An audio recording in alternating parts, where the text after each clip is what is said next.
que chaque semaine qui commence est un nouveau départ, j'avais envie de vous lire une histoire.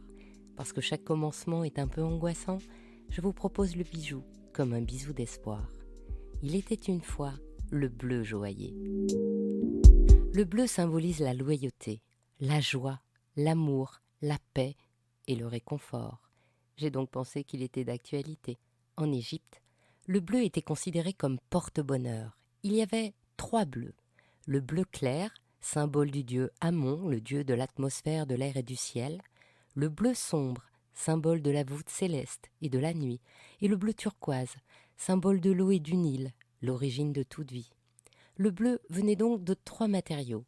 Le silicate de cuivre calcique pour le clair et les pierres ornementales, le lapis lazuli pour le sombre et la turquoise pour le bleu de l'eau.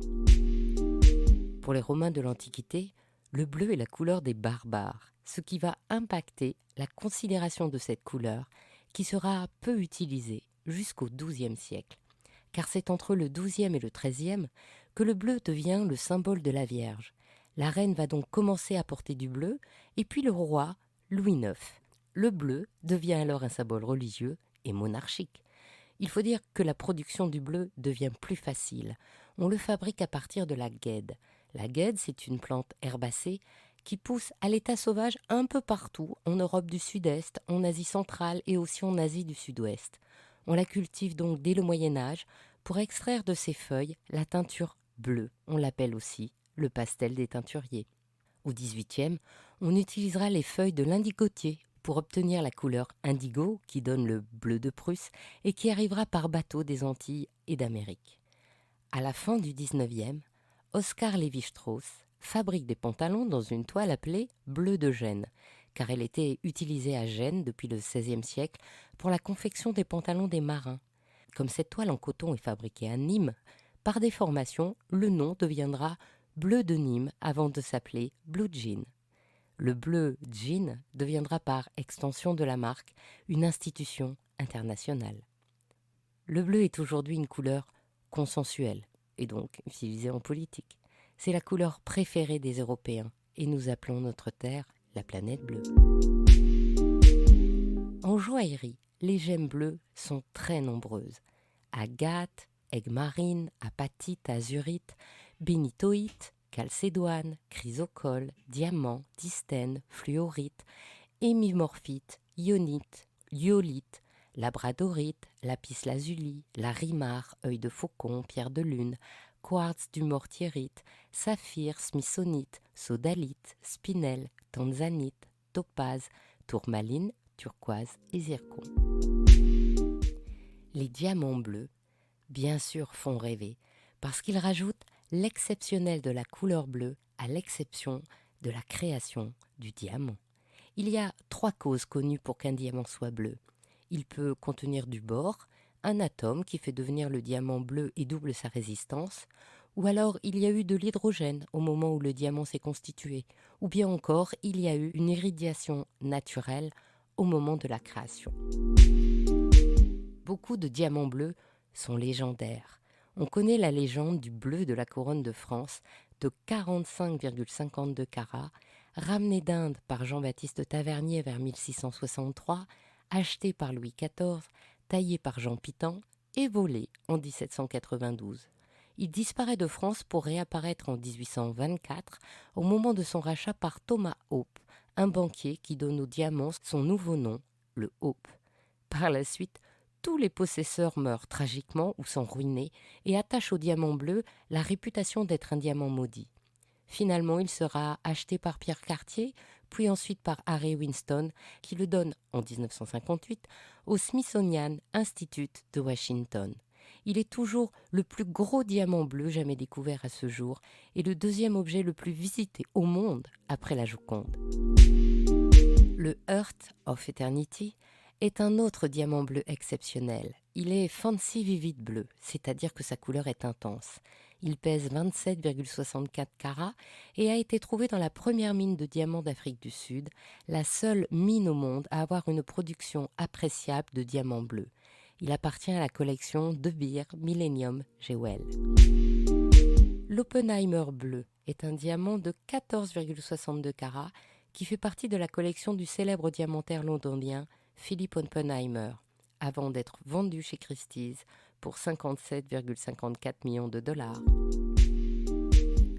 Le Blue Moon est un diamant bleu de 13,22 carats qui a défrayé la chronique quand il a été acheté 48,4 millions de dollars chez Sotheby's par le collectionneur et magma de l'immobilier de Hong Kong, Joseph Lo Liu Hung.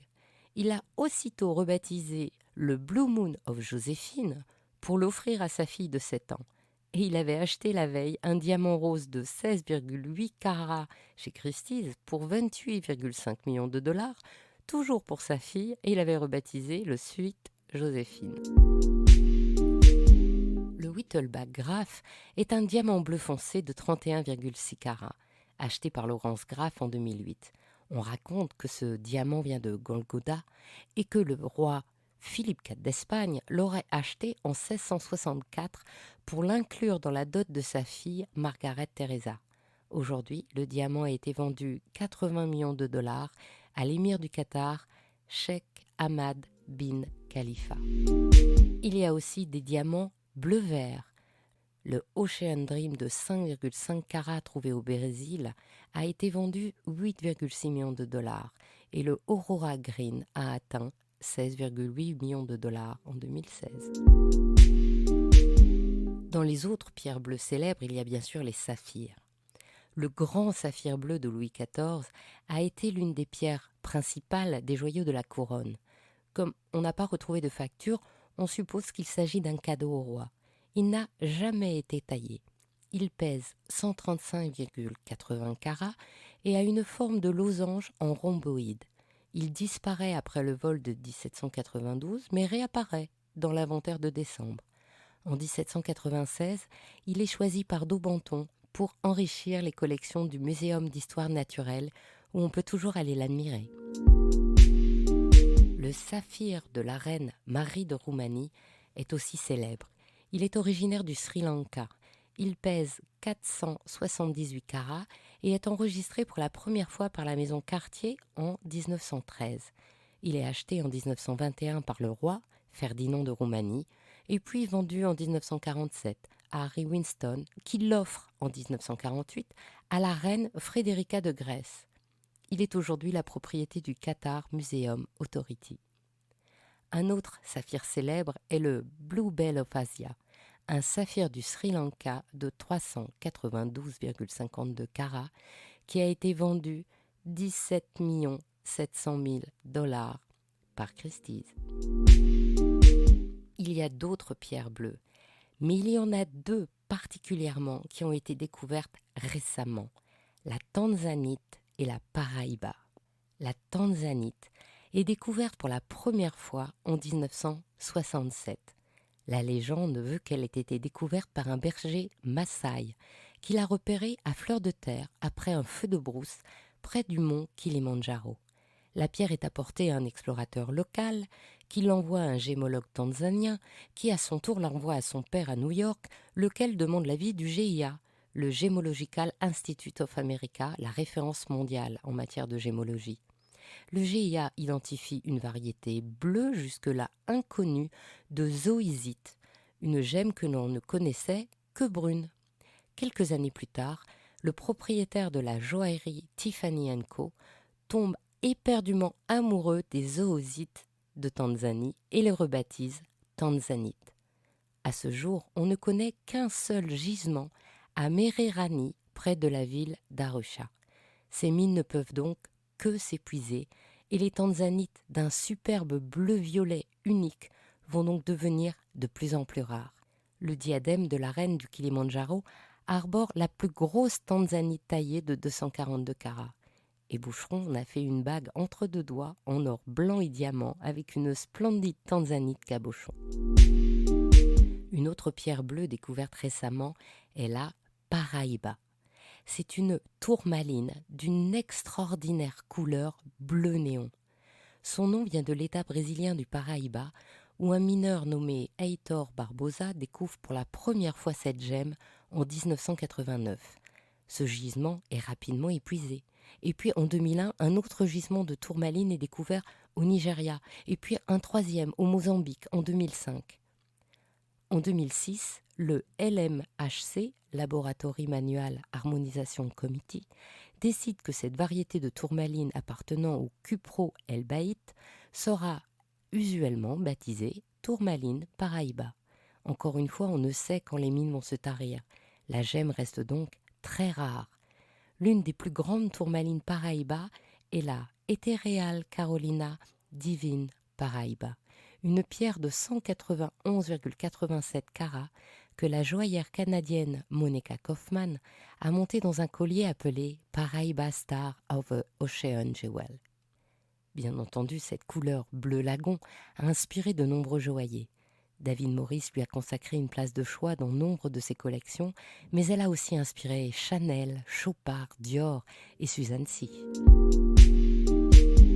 Dans les bijoux aux pierres bleues, j'ai été fascinée par les boucles d'oreilles orchidées, en or et aluminium bleu, avec des tourmalines de Namibie, des paraíbas et des diamants, du talentueux Emmanuel Tarpin.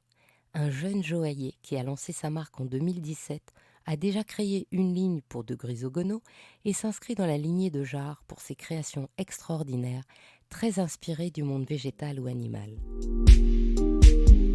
Dans la collection Lucky Animals de la maison Maton, j'ai admiré une magnifique libellule en or blanc, diamant et saphir, dont les ailes en émail pliquent à jour ressuscitent ce savoir-faire d'excellence que l'on voyait beaucoup à la Belle Époque et qui permet par ses transparences de mettre en valeur toute la gamme chromatique du bleu.